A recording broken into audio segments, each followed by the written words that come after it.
क्या हो अगर कोई इंसान खुद को भगवान समझने लगे और उसे ऐसा वरदान मिल जाए कि उसे कोई मार ही ना सके। न देवता, न मनुष्य, न दिन में न रात में।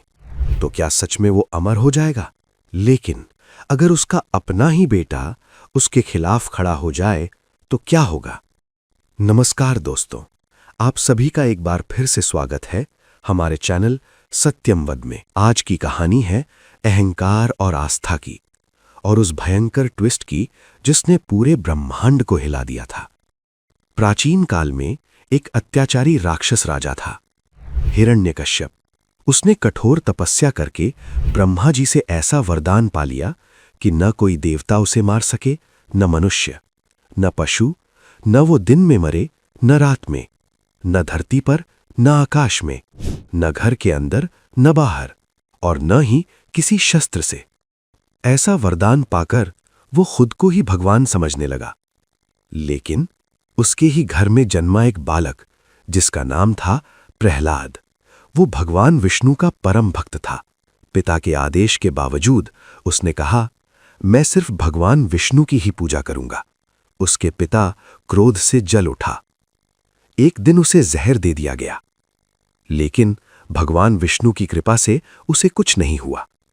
हाथियों से कुचलवाने की कोशिश की गई, ऊंची चट्टान से गिराया गया, लेकिन हर बार भगवान विष्णु की कृपा से वो सुरक्षित बच गया।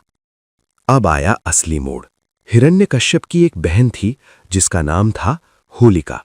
होलिका के पास एक दिव्य वस्त्र था जो उसे आग से बचा सकता था। हिरण्यकश्यप ने अपनी बहन से सब बताया और दोनों ने मिलकर एक योजना बनाई। होलिका बोली, मैं प्रहलाद को गोद में लेकर अग्नि में बैठूंगी और प्रहलाद जल जाएगा। योजना के मुताबिक चिता सजी, अग्नि जली, लपटें आसमान छूने लगीं। होलिका मुस्कुरा रही थी। प्रहलाद थोड़ा सा चौंका, लेकिन आंखें बंद कर पूरे विश्वास के साथ ओम नमो भगवते वासुदेवाय का जाप करने लगा। तभी अचानक तेज हवा चली और होलिका का दिव्य वस्त्र उसे छोड़कर प्रहलाद को ढकने लगा। होलिका घबरा गई, चीखने लगी। जिस वरदान पर उसे घमंड था वही उसका साथ छोड़ चुका था, और कुछ ही पलों में होलिका अग्नि में जलकर भस्म हो गई और प्रहलाद पूरी तरह सुरक्षित था। अब हिरण्यकश्यप का क्रोध सीमा पार कर चुका था। उसने गरजते हुए पूछा, कहाँ है तेरा भगवान? प्रहलाद ने शांत स्वर में कहा, वो हर जगह है, इस स्तंभ में भी। गुस्से में हिरण्यकश्यप ने स्तंभ पर प्रहार किया और तभी भयंकर गर्जना हुई। स्तंभ फटा और प्रकट हुए नर और सिंह का अद्भुत रूप। भगवान नरसिंह। न दिन था न रात, संध्या का समय था, न अंदर न बाहर, दहलीज पर अपनी जांघों पर उठाकर और बिना किसी शस्त्र के नरसिंह ने हिरण्यकश्यप का वध कर दिया, और इस तरह अहंकार का अंत हो गया।